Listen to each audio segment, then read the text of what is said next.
بے شمار مخلوقات پیدا فرمائی اور ان سب میں سب سے زیادہ اشرف اور سب سے زیادہ اہمیت والا بنایا تو وہ انسانوں کو بنایا ہے۔ انسانوں میں بھی کئی کیٹیگری کے لوگ ہیں، کوئی کافر ہے، کوئی مسلمان ہے، کوئی سنی ہے، کوئی دیوبندی ہے اور کوئی تعلیمی میدان میں ہے۔ بہت سارے میدانوں سے لوگ تعلق رکھتے ہیں اور ہر آدمی کا الگ الگ شعبہ ہے۔ کوئی پولیس افسر ہے، کوئی پروفیسر ہے، کوئی انجینئر ہے، کوئی ڈاکٹر ہے۔ ہر آدمی اپنے میدان میں ایک نمایاں کامیابی حاصل کیے ہوئے ہے۔ ڈاکٹر ہے تو وہ اپنی ڈاکٹری پر ناز کر رہا ہے اور وہ اپنے آپ کو اس دنیا میں کامیاب سمجھ رہا ہے۔ پروفیسر ہے تو وہ اس دنیا میں اپنے آپ کو کامیاب سمجھ رہا ہے۔ انجینئر ہے تو وہ اپنے آپ کو کامیاب سمجھ رہا ہے۔ پولیس افسر ہے تو وہ اپنے آپ کو کامیاب سمجھ رہا ہے۔ یہ یقینی بات ہے کہ یہ لوگ اپنے اپنے لحاظ سے اس دنیا میں کامیاب ہیں۔ جو علم انہوں نے سیکھا، جو تعلیم انہوں نے لی، وہ اپنے حساب سے کامیاب ہے۔ لیکن سوال یہ ہے کہ کیا ان لوگوں کی تعلیم اللہ کے یہاں بھی معتبر ہے؟ کیا ان لوگوں کا علم اللہ کے یہاں بھی مقبول ہے؟ کیا ان لوگوں کا علم اللہ کے یہاں کام آئے گا؟ تو حضرات محترم، ان لوگوں کا جو علم ہے وہ دنیاوی علم ہے، اور دنیاوی جو طاقت ہوتی ہے، جو دنیاوی علم ہوتا ہے یا کوئی بھی دنیاوی چیز ہوتی ہے، وہ دنیا کے ساتھ ساتھ مٹ جاتی ہے اور اس کا کوئی دنیا کے علاوہ کوئی مقام نہیں ہوتا ہے۔ تو آخر وہ کون سا علم ہے کہ جس کا مقام اس دنیا میں بھی ہے اور آخرت میں بھی ہوگا؟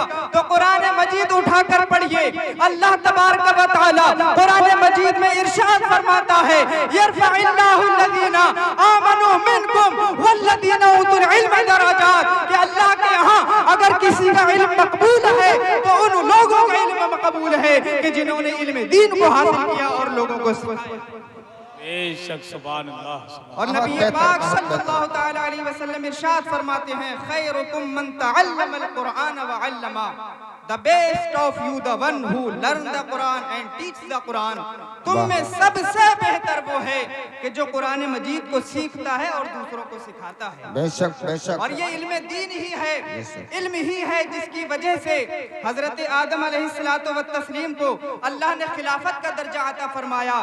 اللہ نے فرمایا، اے فرشتوں، میں آدم کو پیدا کر رہا ہوں، وہ میرا خلیفہ ہوگا۔ تو فرشتوں نے اس پر کہا، اے پاک پروردگار، تیری تسبیح و تحلیل کے لیے تو ہم ہی کافی ہیں، آدم کو پیدا کرنے کی کیا ضرورت ہے؟ انسان پیدا ہوں گے تو وہ اس دنیا میں فساد مچائیں گے، قتل و غارت گری کریں گے۔ تو اللہ رب العزت نے ارشاد فرمایا، اے فرشتوں، یہ میرا راز ہے، جو میں جانتا ہوں وہ تم نہیں جانتے ہو۔ تو اللہ تبارک و تعالی نے حضرت آدم کو پیدا فرمایا، اپنا خلیفہ بنایا اور تمام مسمیات کا اللہ تبارک و تعالی نے ان کو علم عطا فرمایا۔ اور علم عطا فرمانے کے بعد میں فرشتوں سے کہا کہ اے فرشتوں، تم آدم سے پوچھو جو پوچھنا چاہتے ہو۔ حضرت آدم علیہ السلام نے دنیا بھر کی جتنی بھی چیزیں تھیں، جتنا بھی علم تھا، حضرت آدم علیہ السلام نے فرشتوں کے سامنے بیان کر دیا۔ اب فرشتوں کو حکم ہوتا ہے، اے فرشتوں، تم آدم کو سجدہ کرو۔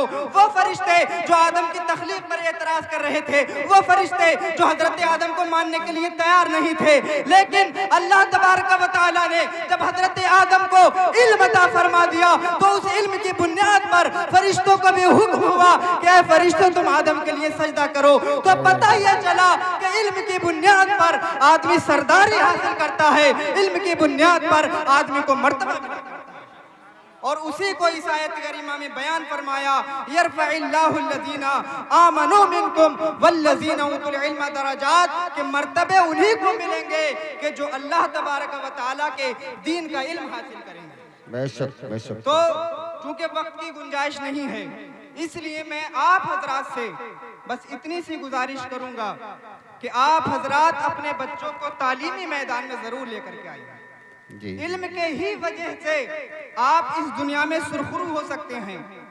آج ہماری جو پستی کا سبب ہے اس کی وجہ یہی ہے کہ ہم نے نہ تو دنیا کا علم حاصل کرنے کی کوشش کی صحیح طریقے پر، اور نہ آخرت کا ہم علم حاصل کرنے کا جذبہ رکھتے ہیں۔ جیسا کہ آپ لوگ جانتے ہیں، ہم نے ایک ادارے کی تعمیر کا بھی ارادہ کیا ہے اور اس کے لیے الحمدللہ زمین خرید لی گئی ہے. باقی آگے کا کام ہے وہ آپ کے ذمہ ہے. میں اللہ تبارک و تعالیٰ کی بارگاہ میں اس مجلس پاک میں دعا کروں گا کہ اللہ تبارک و تعالیٰ جس ارادے کا، جس ادارے کی تکمیل کا ہم نے ارادہ کیا ہے، پاک پروردگار اس کو مکمل فرما اور اس مجلس پاک کو اپنی بارگاہ عالیہ میں قبول فرما. وآخر دعوانا ان الحمدللہ رب العالمین. السلام